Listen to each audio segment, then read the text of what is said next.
आज doctors day है और आज हमारे साथ बातचीत करने के लिए अपर मुख्य चिकित्सा अधिकारी डॉक्टर मोहन झा जी हैं। हम उनसे बातचीत करेंगे कि आखिर आज डॉक्टर्स डे पे जिस तरह से डॉक्टर्स लगातार कोरोना काल में अपनी ज़िंदगी के दांव पर लगाकर वो चिकित्सक व्यवस्था में लगे थे, लगातार लोगों की इलाज कर रहे थे, तो आखिर किस तरह से व्यवस्थाएं चल रही थी और क्या कुछ अभी तक व्यवस्थाएं बनी हुई हैं जिसको लेकर पूरा स्वास्थ्य महकमा जो है पूरा व्यवस्थाओं पे जुटा हुआ है।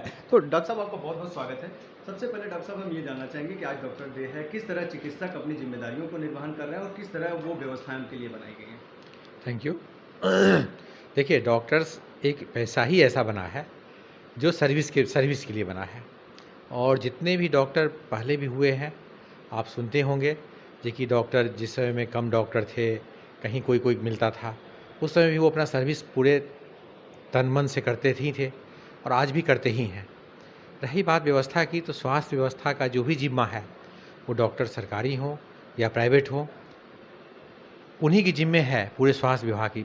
मतलब पूरे स्वास्थ्य की जो स्वास्थ्य संबंधी जितनी भी चीज़ें हैं, सब उन्हीं के जिम्मे हैं और इसमें सारे डॉक्टर मिल करके कर ही रहे हैं। यदि स्वास्थ्य विभाग में कोरोना काल की बात करते हैं, तो कोरोना काल भी एक स्वास्थ्य संबंधी थी, समस्याएं थी और अभी भी है ही, कम हो गए हैं लेकिन है ही अभी भी। और इसमें डॉक्टर का जो है अभी भी रोल वैसे ही है जैसे हम अदर बीमारी को लेते हैं। ठीक है, कुछ चीज़ें इसमें थी जो कि थोड़े चेंज हो गए थे। जैसे हम देखें कि इसमें कुछ थी जो कि डायरेक्ट कम्युनिकेट हो रहा था। जैसे ऐसे बीमारी हमारे पास में पहले से भी आए हुए थे, जैसे स्वाइन फ्लू, बर्ड फ्लू या बहुत सारे चलते थे जो ऐसे ही हमारे कांटेक्ट में आने से होते थे, लेकिन इनकी संख्या बहुत कम थी और ये पैंडेमिक तरह से कभी नहीं हुआ था, ये लोकलाइज में हो रहा था। तो लोकल के डॉक्टर जितने भी होते थे, वो उनको उस ढंग से टैकल करते थे। आज ये पैंडेमिक कंडीशन हो गया और इस पैंडेमिक कंडीशन में डॉक्टर का तो पहला कर्तव्य ही था वही करना। अब ये हुआ कि डॉक्टर को अपने सुरक्षित भी रखते हुए ये काम करना पड़ा। ठीक है, ये हमारा इंफ्रास्ट्रक्चर शुरुआती दौर से देखा जाए तो इतने बड़े पैंडेमिक के लिए तैयार तो नहीं था, लेकिन एक साल में धीरे धीरे सब कुछ उस इंफ्रास्ट्रक्चर को तैयार करते रहा और आज भी सब लोग कर ही रहे हैं। तो जितने हमारे ह्यूमन रिसोर्स थे, डॉक्टर, पैरामेडिकल और जितने भी स्टाफ थे, उन लोगों ने मिल करके इसके बखूबी से संभाला। ठीक है, कुछ पेंडेमिक होते हैं जो ज़्यादा घातक होते हैं। ये पेंडेमिक भी जो द्वितीय लहर था हमारा, बहुत ही घातक था।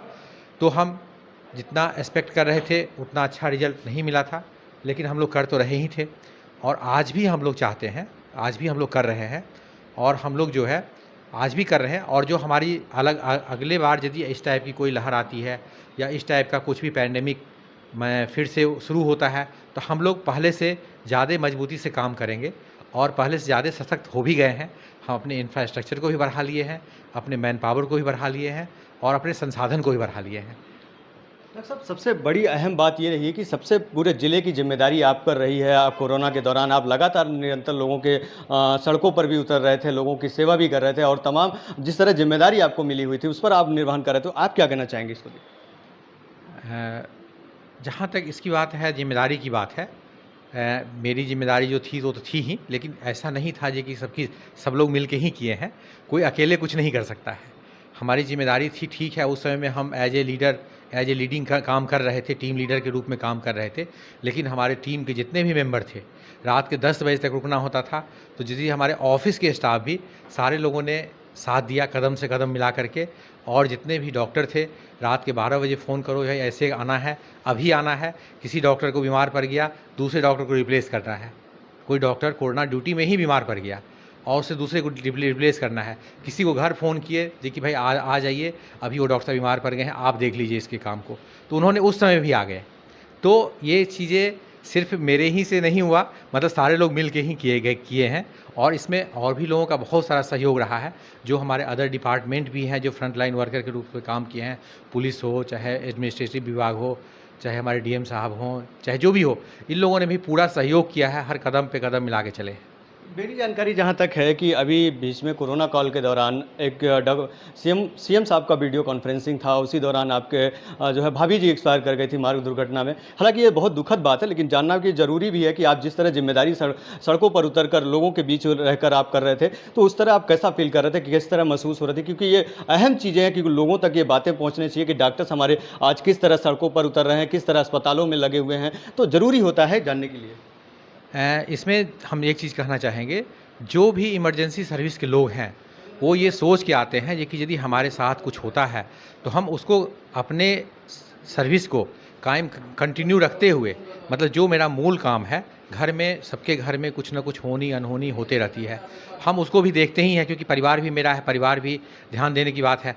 लेकिन उसके साथ भी हम लोग ये चाहते हैं कि जो परिवार हमारा है वो भी चले और साथ में जो हमारे सिस्टम है उसमें कहीं रुकावट ना हो।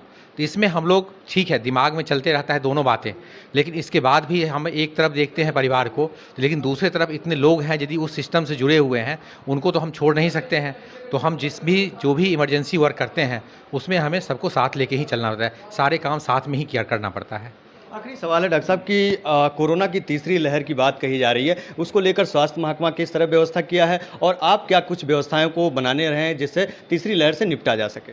हाँ, अभी बात हुई थी कुछ देर पहले, हमने कहा था कि हमारा इंफ्रास्ट्रक्चर पहले से मजबूत हो गया है।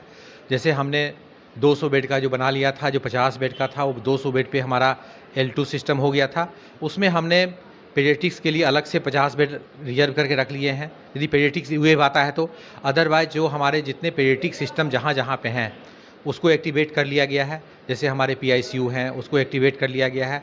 हमारे जितने भी CSC हैं वहाँ पे एक जो हमारे मिनिमम इंफ्रास्ट्रक्चर है, जैसे 2 PSC, जो हमारे जो CSC हैं मेहदावल और हैं सर, यहाँ पे ऑक्सीजन प्लांट भी लग रहे हैं।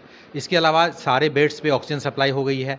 इसके अलावा हमने जो जहाँ जहाँ ऑक्सीजन सप्लाई पाइपलाइन से नहीं था वहाँ भी कर लिए हैं। इसके अलावा हमने अपना इंफ्रास्ट्रक्चर बढ़ाते हुए हमने बाईपैप एक्स्ट्रा मंगा लिया है। हमने एक्स्ट्रा इसकी बात कर रहे हैं, वेंटिलेटर की बात कर रहे हैं, एक्स्ट्रा वेंटिलेटर आ गया है हमारे पास में। इसके अलावा हम और भी चीज़ें को जो है दुरुस्त करके रख लिए हैं यदि कोई वेव आती है जो कि हम जितना मुकाबला कर रहे थे उससे बेटर ढंग से मुकाबला करेंगे इसमें अगले वेव में, और इसके लिए हम लोग सक्षम भी हैं।